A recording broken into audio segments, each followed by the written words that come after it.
ಇವತ್ತು ಮೂರು ವಿಷಯಗಳ ಬಗ್ಗೆ ಸಿಎಂ ಸಿದ್ದರಾಮಯ್ಯನವರು ಮಾತನಾಡಿದ್ದಾರೆ. ಆಪರೇಷನ್ ಸಿಂಧೂರ, ಗ್ರೇಟರ್ ಬೆಂಗಳೂರು ಮತ್ತು ಕಳೆದ ಚುನಾವಣೆಯಲ್ಲಿ ಜನಾರ್ದನ್ ರೆಡ್ಡಿ ಅವರಿಗೆ ಬೆಂಬಲ ಕೊಟ್ಟಂತಹ ವಿಷಯದ ಬಗ್ಗೆ ಸಿಎಂ ಸ್ಪಷ್ಟನೆಯನ್ನು ಕೊಟ್ಟಿದ್ದಾರೆ. ಹಾಗಾದರೆ ಸಿಎಂ ಏನು ಮಾತನಾಡಿದ್ದಾರೆ ನೋಡ್ಕೊಂಬರೋಣ. ಅವರಿಗೆ ಕ್ವಾರ್ಟರ್ ಜ್ಞಾಪಕ ಇರೋದಲ್ಲ, ಅವರಿಗೆ ಗ್ರೇಟರ್ ಬೆಂಗಳೂರು ಅಂದ್ರೆ ಗೊತ್ತಿಲ್ಲ, ಕ್ವಾರ್ಟರ್ ಮಾತ್ರ ಗೊತ್ತಿರೋದು ಅವರಿಗೆ.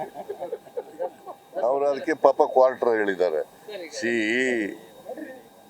ಈ ಬೆಂಗಳೂರನ್ನ ಅನ್ವೀಲ್ಡಿ ಆಗಿದೆ ಅಂತ ಹೇಳಿ ಇದನ್ನ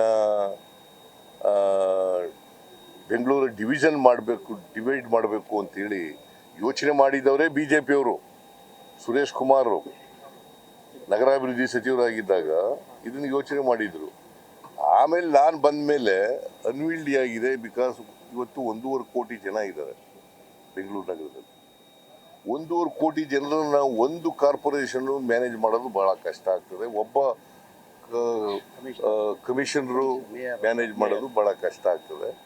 ಅದಕ್ಕೆ ಆಡಳಿತಾತ್ಮಕವಾಗಿ ಬೆಂಗಳೂರು ಇರ್ತದೆ, ಗ್ರೇಟರ್ ಬೆಂಗಳೂರು ಇರ್ತದೆ. ಆಡಳಿತಾತ್ಮಕವಾಗಿ 3 ಅಥವಾ ಅದಕ್ಕಿಂತ ಹೆಚ್ಚು ಕಾರ್ಪೊರೇಷನ್ಗಳನ್ನ ಮಾಡಬೇಕು ಅಂತೇಳಿ ನಾನು ಹಿಂದೆ ಇದ್ದಾಗಲೇ BS ಪಾಟೀಲು, ಸಿದ್ದಯ್ಯ ಅವರ ಅಧ್ಯಕ್ಷತೆಯಲ್ಲಿ ಸಮಿತಿಯನ್ನು ಮಾಡಿದ್ದೆ. ಇದು ನಮ್ಮ 26 ಜನ ಕಾಶ್ಮೀರದಲ್ಲಿ ಉಗ್ರರು ಕೊಂದಾಕಿದ್ರು. ಅದಾದ ಮೇಲೆ ಅವ್ರಿಗೆ ಉಗ್ರರಿಗೆ ಸಹಾಯ ಮಾಡ್ತಾ ಇರೋರು ಯಾರು, ನೆಲೆ ಕೊಟ್ಟಿರೋರು ಯಾರು, ಪಾಕಿಸ್ತಾನದವರು. ನನ್ನ ಪ್ರಕಾರ ಪಾಕಿಸ್ತಾನದವರಿಗೆ ಇದು ಒಂದು ಅವಕಾಶ ಸಿಕ್ಕಿತ್ತು. ಈ ಅವಕಾಶನ ಉಪಯೋಗಿಸ್ಕೊಂಡು ಅವರಿಗೆ